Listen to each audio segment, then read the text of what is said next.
third question of your textbook, Srinath Company. You see the information given: sales 15 lakh, cost of sale, GP, office expenses, selling, financial expenses, taxes, net profit, balance sheet, and you have to find 11 different types of ratios. Now, what is the procedure? Always start your sum with the calculation. The basic calculation. Remember, you have to do in every sums. Sales given 15 lakh minus cost of goods sold given 7 lakh 50,000. It means 7 lakh 50,000. It is called your GP. Then operating expenses. You see, they have given you total expense 2 lakh 50,000. That include financial expenses. Financial expenses means interest.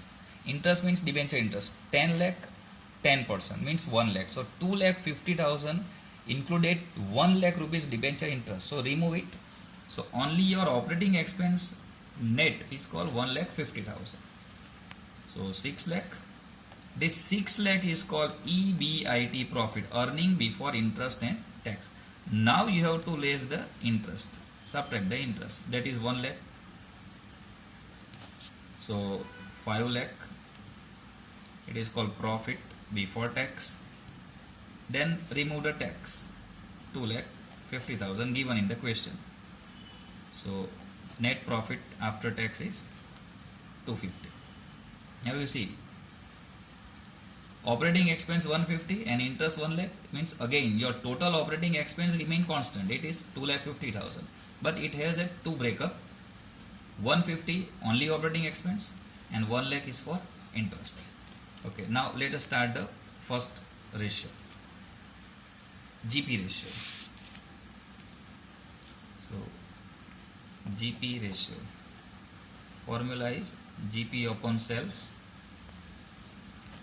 into 100. So your GP is 7 lakh 50,000. Sales 15 lakh into 100. The answer is very easy, 50%. NP ratio.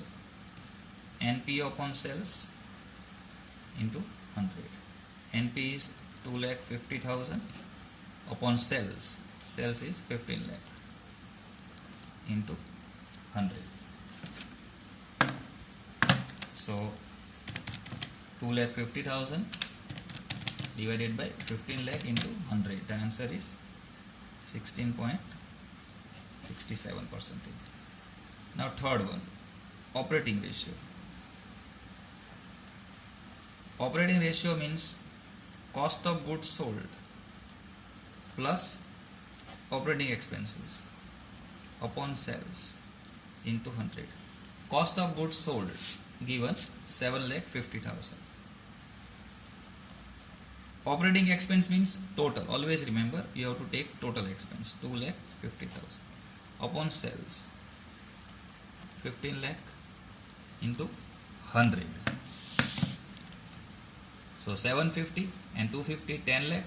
10 lakh divided by 15 lakh into 100. The answer is 66.67%. Now fourth one, stock turnover. Stock turnover ratio. The formula is cost of goods sold upon average stock. Cost of goods sold, again we have written just in the first one, operating ratio 750. Average stock means opening plus closing divided by 2. Opening stock given in the question 3 lakh 25,000 and closing stock given in the balance sheet 1 lakh 75,000. So total 5 lakh divided by 2, that is 2 lakh 50,000. So 3 times. So you sold 3 times the stock.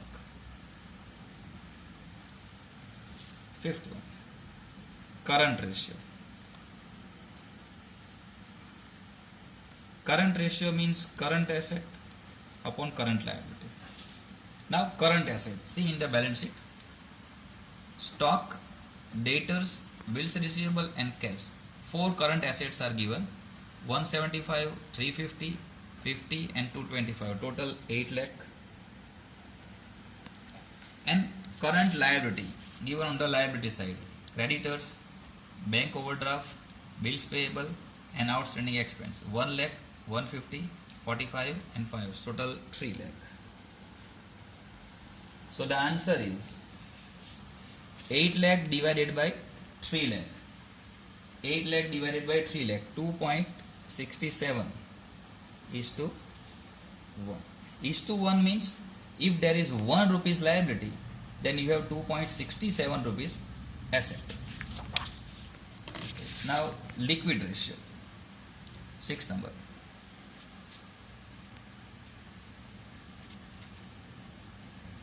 Liquid ratio. Formula is liquid assets upon liquid liabilities. Your liquid asset is same as your current asset. Only remove the stock 175. Your liquid your current asset is 8 lakh. Stock 175, remove it. Current liability 3 lakh minus bank overdraft 1 lakh 50,000. So the final amount 625 upon 150. Now 6 lakh 25,000 divided by 1 lakh 50,000. The answer is 4.17 is to 1. Is to 1 means again 1 rupees liability, then you have 4.17 rupees liquid assets. Now 7th number, debtors ratio. Debtors ratio means debtors plus bills receivable upon credit sale into, if nothing then 365, but here they have given you 360, so take 360 days. Debtors given in the balance sheet 3,50,000, bills receivable given 50,000, so 3,50,000 plus 50,000. And credit sale, you see in the question 15 lakh sales given that contain 40% cash, so 15 lakh into 40%, 6 lakh cash, so 15 lakh minus 6 lakh, your credit sale 9 lakh into 360. Now find the answer on calculator. 3,50,000 plus 50,000 means 4 lakh. 4 lakh into 3,60,000 divided by 9 lakh. The answer is 160. Here you have to write days because into we have written days. Means your collection period is 160 days. Very bad, because general the norms is 45 to 50 days. Here your collection period is 160 days. Now next one, creditors ratio.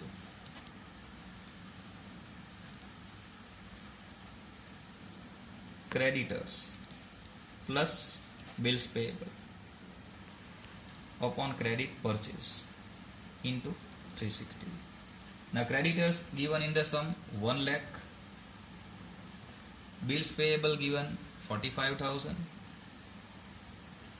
credit purchase not given, so you have to find out how.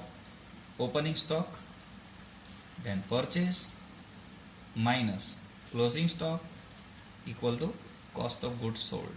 Our cost of goods sold is 7,50,000. Opening stock given in the question 3,25,000. Closing stock given in the balance sheet 1,75,000. So from here go inverse. 750 plus 175, so total is 925. Now 320 minus 925, your answer is 6 lakh. So credit purchase 6 lakh. Nothing means total purchase is a credit purchase. So 1 lakh plus 45,000 divided by 6 lakh into 360. The answer is 87 days. Now next one, proprietors ratio. Proprietors ratio means owners ratio. the formula is owner's fund upon total asset, or you can say total fund, into 100. Now owner's fund, as we learned earlier, owner's fund means equity share plus preference share plus reserve minus 50 shares, that is called owner's fund. So 20 lakh plus 20 lakh 40 plus 11 51 minus 1, so 50 lakh. And total asset means total of your balance sheet. Just remove the fictitious assets, because you just subtract this 1 lakh rupees from your owner's fund. So 64 minus 1 lakh, that is 63 lakh into 100. So 50 lakh divided by 63 lakh into 100, the answer is 79.37%. Now next one, return on capital employed. Return on capital employed. Net profit, but remember EBIT profit, upon employed capital into 100. Now net profit means EBIT profit. EBIT profit means profit before interest and tax, that is 6 lakh. And employed capital means again owner's fund, one step more than owner's fund, equity share capital plus preference capital plus reserve plus outsiders long term debt, that is debenture 10 lakh. So 20 and 20 40, 40 and 11 51, 51 and 10 61 lakh, minus fictitious assets 1 lakh, so 60 lakh into 100. So answer is 10%. And the last one, return on equity capital. So formula, net profit minus preference dividend upon equity capital into 100. Your net profit is 2,50,000. Preference dividend, your preference capital is 20 lakh of 10%. So 10% of 20 lakh is 2 lakh. Upon equity capital, that is 20 lakh into 100. So 2,50,000 minus 2 lakh. So 50,000 divided by 20 lakh.